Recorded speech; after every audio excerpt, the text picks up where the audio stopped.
은혜 받으실 하나님 말씀은 계시록 9장 1절로 11절까지입니다. 대환란이라는 제목입니다. 예수를 믿는 신자든 예수 믿고 성령으로 인침을 받고 성령의 보증을 받은 믿음을 가지고 있는 성도나 똑같이 예수를 내 구세주 내 하나님 내 주님으로 모셨지만 신자들은 성령의 인침을 받지 않았기 때문에, 그러니까 신앙생활 쪽에 성령의 인침을 받지 아니하면요, 쉽게 말하면 성령의 감동함으로 예수를 내 구세주 내 하나님 내 주로 고백할 수 있다라는 거죠. 그리고 나서 인침을 내주 하시는 성령을 자기 영혼 속에 모셔들이지 아니하면 성령의 인침이 없으면 이제 신자라고 표현을 합니다. 그리고 하나님을 떠나는 사람들 많이 봤어요. 이런 자들은요, 예수께서 공중재림하실 때에 변화되지는 않을 거라고 저는 생각을 합니다. 첫째 부활에 참여하지 못하고 첫째 부활에 참여하는 사람과 둘째 부활에 참여하는 사람은 갭을 한 1000년 정도 됩니다. 성도들은요, 순식간에 변화될 겁니다. 공중에서 우리 주님을 맞이하게 될 겁니다. 그 후에 세상에는 대환란이 시작되는, 오늘 보니까 5달 동안 해야할 권세를 갖고 있대요. 7년 대환란이 저는 잘못, 2대 반, 3대 반, 1대 반, 반대 반, 뭐 어쩌고 해서 그거 합쳐서 이 7년 대환란이라고 그러는데요. 오늘 본문에 분명히 5개월 동안 아주 극한 환란이 있을 것 같아요.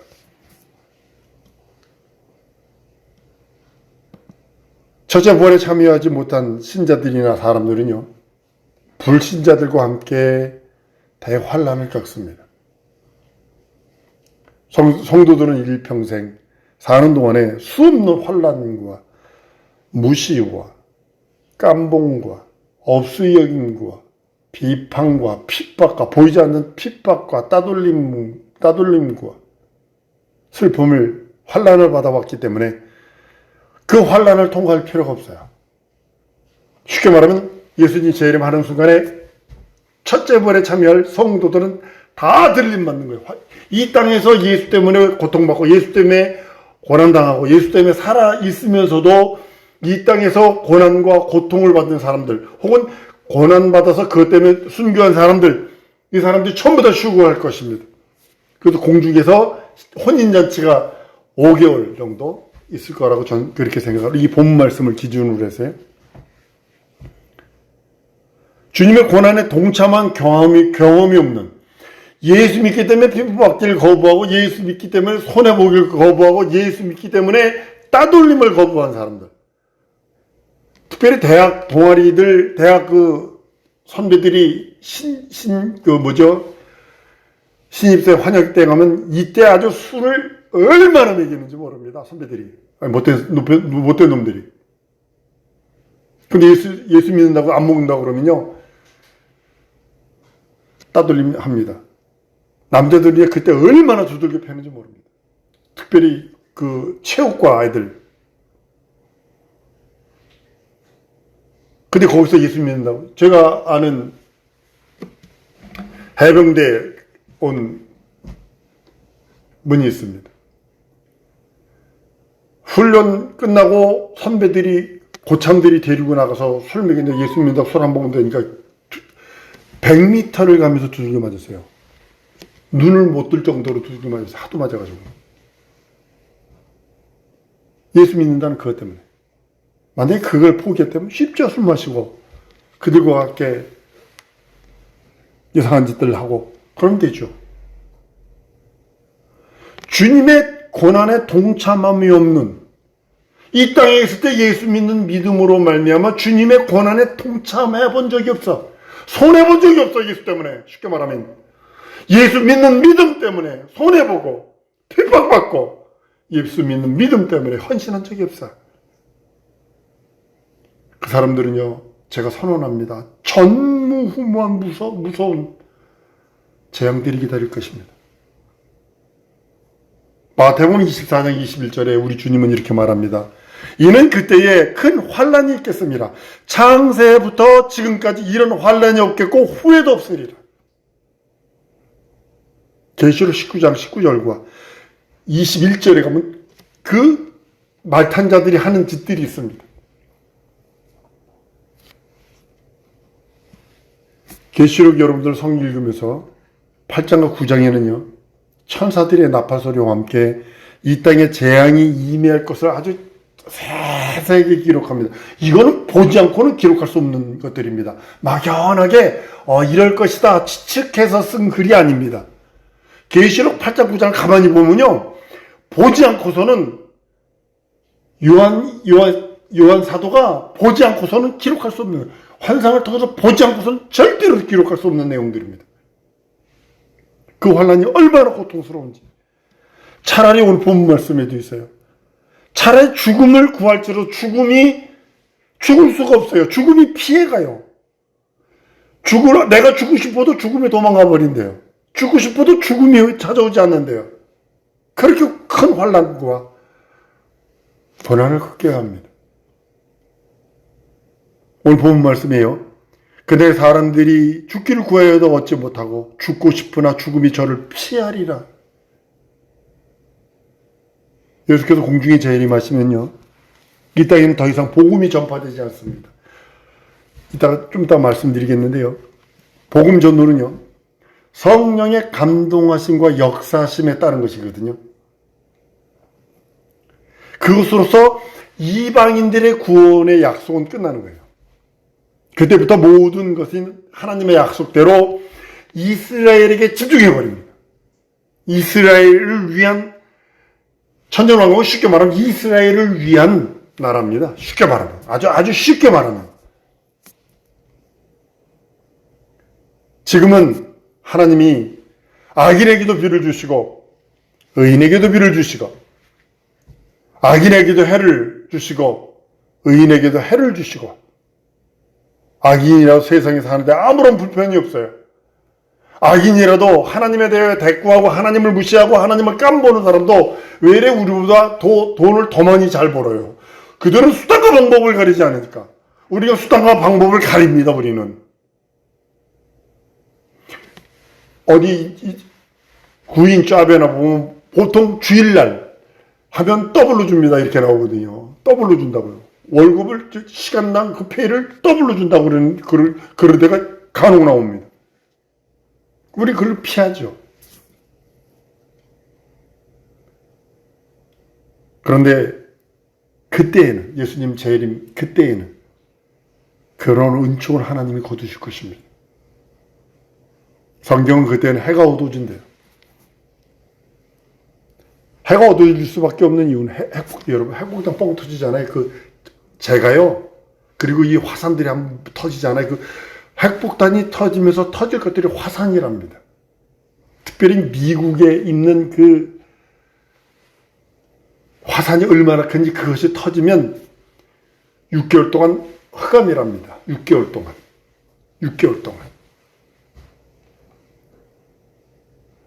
그때는 요세미티에 있는 것들이 어마어마한, 그래서 미국의 3분의 2 정도가 날아간답니다. 그게 터지면.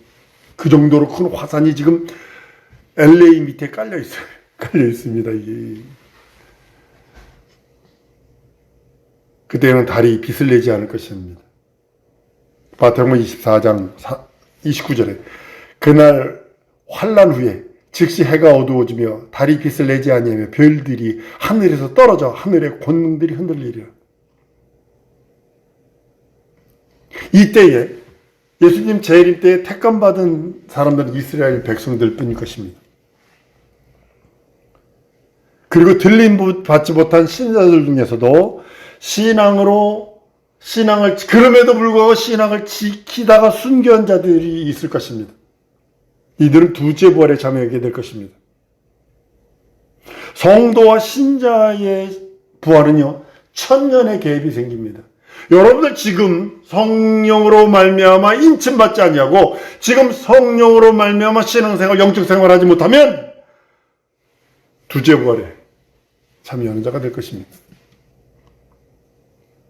지금 이 땅에서 예수 이름으로 고난받는 것이 그날의 환난과 고난과 고통 당하는 것보다 훨씬 낫습니다. 이 땅에서 지금 예수 이름으로 고난을 받을 때 지금 받으세요. 지금 억울함 당하세요. 지금 따돌림 당하세요. 그때 당하는 것보다 낫습니다. 그러나 따돌림도 안 당하는 것이 좋고 무시도 안 당하는 것도 좋습니다. 그러기 위해서 실력을 키우라는 거예요. 실력을 키우라는 거예요. 이제 환란이 밑에는 이제 한 5, 6개월 동안 환란이 다 끝나면 주님은 지상으로 재림이 있을 것입니다. 주님은 택하신 자들을 이스라엘 백성들을 사방에서 불러 모으실 거예요.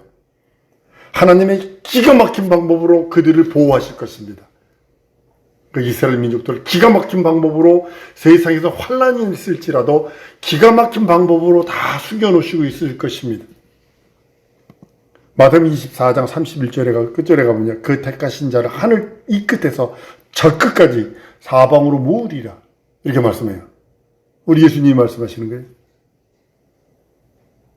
육체를 가지고 고난을 참아가면서 시온의 영광을 기대하던 자들을 하나님께서는 이제 이스라엘 민족을 모으시는 겁니다. 이후 첫 번째로, 그렇게 되면 이제 첫 번째로 지옥 들어갈 자가 있어요. 제가 봤다 들었다를 안 하는 이유를 내가 가르쳐 드리는 거예요. 거짓 선지자들이 마귀보다 천전 먼저 지옥 갑니다. 거짓 선지자들. 계시록 19장 20절 가보면 짐승이 잡히고 그 앞에서 이적을 행하던 거짓 선지자도 함께 잡혔으니 이는 짐승의 표를 받고 그 우상에게 경배하던 자들을 이적으로 미혹하던 자들이라. 이 둘이 산채로 유황불 붙는 못에 던지고 그럽니다. 예수님 재림에서 이 땅에 딱 오시면 가장 먼저 지옥 들어갈 자가 거짓 선지자입니다.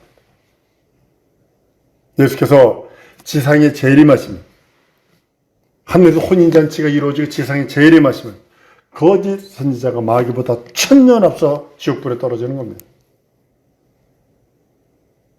지금 예수 이름 빙자에서 점치는 것들, 예언한다 하면서 처음부터 점치는 것들, 이거 거짓 선지자입니다. 그 다음에 이제 마귀는 무적행이라 하는 곳에 갇힙니다. 1000년 동안 갇힙니다. 이것이 계시록 20장 1절로 3절의 말씀입니다. 또 내가 보매 천사가 무적행 열쇠와 큰 쇠사슬을 그 손으로 가지고 하늘에서 내려와서 용을 잡으니 곧 옛뱀이요 마귀요 사단이라 잡아 1000년 동안 결박하여 무적행에 던져 잠그고 그 위에 봉인하여 1000년이 차도록 다시는 만국을 미혹하지 못하게 하였다가 그 후에 반드시 잠깐 노인이라 그래요. 그러니까 예수님이 공중 혼인잔치하고 이 땅으로 딱 내려오는 순간에 두 가지가 일어나요. 거짓 선지자들이 지옥물로 먼저 들어가고 마귀는 무적행으로 들어가 버리는 거예요. 그러니까 이 땅에는 뭐가 없어요. 마귀도 없지, 이제 귀신도 없지, 미혹하는 거 아무것도 없다고요. 그러니까 100살에 죽으면 저주받은 자예요. 그 정도예요. 그 정도. 주님과 함께 공중에서 내려온 성도들은요, 주님과 더불어 이제 비로소 1000년 동안 만국을 다스립니다. 왕 같은 제사장으로 그리스도로 더불어 1000년 동안 왕 노릇하게 이랬어요. 1000년 동안 백성들이 흩어져 있다가 모인 이스라엘 백성들이요. 이제 그 이스라엘 백성들은 이제 이 땅에서 1000년 동안 살면서 하는 농사 짓고 자녀 낳는 겁니다. 많은 사람들이 1000년 왕국에 못 들어가면 어떡하지요? 뭐 이때 이거 가지고 이단들이 얼마나 많이 나와서요. 성경을 제대로 들여다보면 거기는요, 이스라엘 민족만이에요. 자세히 보세요. 아브라함, 이삭, 야곱을 선택하더니 이스라엘 민족이 돼요. 그러면 구약이거든요. 구약은 무엇이냐면 그리스도 예수가 이 땅에 오시는 그 첩경, 그것만 딱 말하는 거예요. 그리고서 예수가 이 땅에 오셔서 십자가 달려 죽고 부활하시니까 이제는 이스라엘을 더러는 완악하게 하시고 완악하게 만들어요. 예수 복음 받는 것을 좀 더디게 만들고 그 대신 이방인에게 능히 누구라도 설 수 없는 무수한 무리들이 그리스도 예수에게 믿는 믿음으로 구원받도록 만드시는 거예요. 그리고 나서 예수께서 공중의 제이름 딱 하시면서 성도들, 이방민족이거든요. 이방민족들이 뭐냐면 성령으로 말하는 인침을 받았기 때문에 순교자의 능력이 있기 때문에 그들이 들림받습니다. 들림받아서 거룩한 신부로서의 혼인잔치를 마치고 이 땅에 딱 내려오면 이 땅에 환란이 있겠죠. 환란이 끝난 다음에 이 땅에 예수님이 딱 내려오면 그때부터 이스라엘 민족을 향한 하나님의 아주 특별한 방법이 있습니다. 그대로 성령의 역사가 없어요. 왜 성령의 역사가 없는데? 잘 들어보세요. 예수님이 계시면 성령은 누구에게만 임했어요? 예수에게 성령을 기름 붓듯 하심에 그랬어요. 무슨 소리? 잘 들으셔야 됩니다. 그러니까 예수가 승천해 버리셨어요. 그러니까 예수 이름을 갖고 있는 성도들 심정이 돌아와 버리시는 거예요. 근데 예수께서 공중에다 이 땅에 내려오시면 그리스도가 거기 계시잖아요. 그러니까 성령이 누구에게만 있는 거예요? 예수에게만 있는 거예요. 예수에게만 있는 거예요. 그러니까 성령께서 해야 할 일들, 그러니까 왕 같은 제사장으로서 해야 할 일들을 성도들이 하는 일들을 그때 하는 겁니다. 예수님이 이 땅에 계실 때 성령이 예수에게만 함께 하시고 부활 승천하시니 우리에게도 예수 이름이 있기 때문에 우리에게 들어오신 것처럼 옛날 선지자 시대 때 선지자가 이스라엘 백성들을 다스렸던 것처럼 동일하게 그 모습일 것입니다. 그리스도와 함께 왕노릇한다라고 성경은 계시록을 통해서 말씀을 합니다. 과거 선지자들이 이스라엘 백성들을 인도했던 것처럼 성도들을 그렇게 역사하실 것입니다. 신령한 몸을 입고 나타나기도 하고 그들과 같이 먹고 마시기도 하고 그런 신령한 몸을 입고 그렇게 될 것입니다. 비로소 이제 이스라엘 민족에게 시오니즘이 이루어지는 거예요. 비로소. 근데 이걸 가지고 이제 많이 모든 이단은 여기서 나왔다고 보시면 돼요. 모든 이단은 여기서 나왔다고 보면 돼요. 천년왕국에서 100세 죽은 사람은 저주받아 죽은 것처럼 여길 정도로 모든 사람들이 이제 장수할 것입니다. 마귀도 없지, 귀신도 없지, 미혹하는 자도 없지. 그러니까 그리고 또 하나님께서 그들에게 아주 특별한 방법으로 양육하실 것입니다. 그로 인해서 이 땅에는 유대인들로 가득 차게 될 것입니다. 그리고 천년이 다 되어서 이제 마귀가 무정에서 풀려나와요. 잠시 노인이라 그랬잖아요. 그들 중에 신자와 불신자를 이제 가르는 일들을 하게 되고 미혹하게 될 것입니다. 그러니까 천년 동안 성도들에게 예수를 내 구세주 내 하나님 내 주로 믿고 목배임을 받을 정도의 신앙을 가지고 있는 그 순교자들의 그 믿음을 가지고 훈련받은 사람들이니까 얼마나 많이 훈련받았겠어요. 근데도 보면 있더라고요. 왜냐하면 마귀를 풀어놓는 이유가 신앙 고백은 각각 하는 거예요. 신앙 고백은 그 누구든지 각각 하는 거예요. 두루뭉실 이거 아니에요. 각각 신앙 고백하는 거예요. 미혹을 하게 되고요. 그리고 이제 계시록 20장 10절을 보면 또 저희를 미혹하는 마귀가 불과 유황못에 던지우니 거기는 그 짐승과 거짓 선지자도 있어 세세토록 밤낮 괴로움을 받으리라. 미혹이 끝난 후에 마귀는 지옥불에 던지게 됩니다. 여러분, 우리들의 소망은 한번 따르면 나의 소망은 첫째 부활이다. 그렇기 때문에 이 땅에서 애쓰고 힘쓰고 간절하게 예수의 일을 성공하려고 애쓰는 겁니다. 자기 십자가를 진자만이 첫째 부활에 참여할 수 있어요. 자기 십자가가 있어요. 여러분들에게 십자가가 있다고. 하나님이 벗겨주고 하나님이 수고했다 할 때까지 그건 자기가 지고 있어야 되는 거예요. 스스로 벗는 거 아닙니다. 주님이 공중에 재림하시기 전에 먼저 죽은 신자들은 대환란을 통과하지 않아도 될 것이지만 신자들은요. 그들 역시 연못으로 첫째 부활에 참여할 수는 없습니다. 우리는 하나님이 인치시고 보존하시고 성령이 이끌리는 하나님의 사람이 되어야 합니다. 여러분들의 평생의 소원은 하나님이 성령으로 내 믿음을 인치시고 하나님이 성령으로 보존하시고 내 믿음을 하나님이 성령으로 나를 이끌어 다니시는 사망의 음침한 골짜기일지라도 이끈다면 가야 하는 것이고 하나님께서 인치시고 보존하시고 성령의 이끌림 받는 사람이 되리라. 오늘 이거 기도하십시다. 하나님께서 내 믿음을 인치시고 보존하시고 성령으로 이끌림 받는 사람 되기 원하오니 성령과 말씀과 진리로 함께 해달라고 우리 다 같이 통성으로 기도하십니다.